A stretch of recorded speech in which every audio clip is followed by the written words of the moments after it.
Hello, this is Mike Devike, and I'm going to do my first kind of opinion piece to kind of go through some of my thoughts regarding engineering and what I think it's going to do for the future of Star Citizen, especially for next year, because I think the first and potentially second iteration of it won't necessarily be what engineering is like post 1.0. But I wanted to have a quick chat about it and kind of go through that. So welcome. So I wanted to discuss the engineering side of it because primarily, that's probably going to be the single biggest change in the game in years, effectively, as far as I'm concerned. Engineering is going to change the game in such a dramatic way. It completely overwhelms some of the big changes we've had in the past, such as Pyro or Nyx more recently. But even, the sandbox activities like Hathor, the Valakar, and Yomandi and stuff, Onyx sites, etc. 2025 has been a really good year, and I want them to release engineering. I mean, I want engineering released by the end of the year. I've got some time off from work, as most of us do. I want to be able to boot it up, have some time playing engineer with my friends and loading it. And I've been testing it out on the PTU and stuff anyway, but it's not the same as live.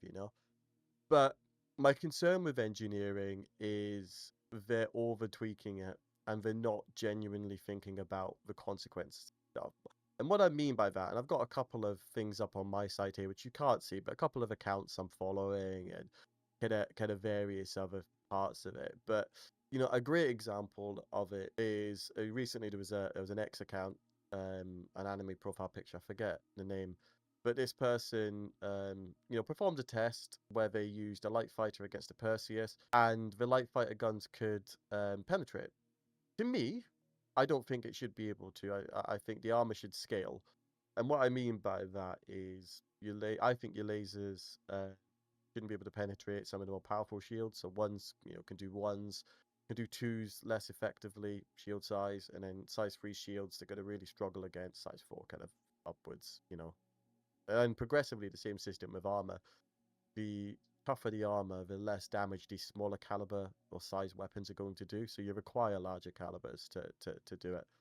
And we're not seeing that at the moment with the patch notes. And I think that, a change such as that, which to me seems simple, but then again, I'm not a dev and I know I won't pretend to be, but I think a change like that would dramatically change engineering in the PTU, sorry, in the PTU, already. Because at the moment, they're tweaking these individual things so people can still fly fighters against the Perseus, which is a real bad example because Perseus is a subcap, but still five fighters against the Perseus will quite easily take it out. Or why would you outfit a full Hammerhead as an example, where it takes all the people it does, where you could have as many people in Gladiuses or Super Hornet Mark IIs, and they're going to fucking annihilate it.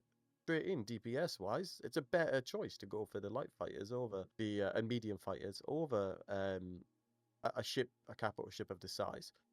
And Idris being a frigate, we have to remember it's the biggest ship in the game that we can purchase at the moment.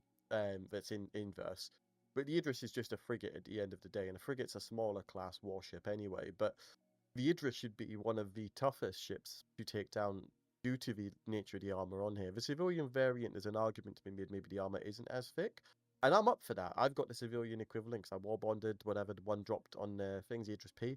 But outside of that, I think that capital ships shouldn't dominate. There should be a lot more risk to it, and potentially they could severely up the time it takes to recover them in the PU at the moment. To make taking a capital out more consequential. But it should be much harder to take down a capital, so that you need to be out in the field a lot longer. You need to actually repair it. You need to keep it out in quantum and refuel it and rearm it and stuff. And that goes into the economy as well at the moment. Why the fuck do I care about backspace in my ship when I could just go and expedite my Idris and have it back in 45 minutes? Probably go downstairs and use the toilet, see the missus for a minute, get a drink and everything. Come back, the Idris is back in.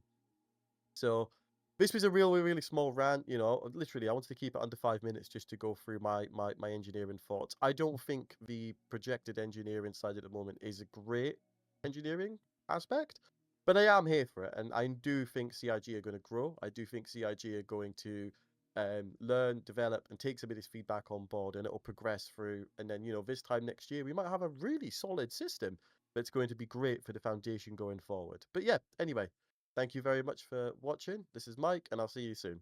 Bye bye.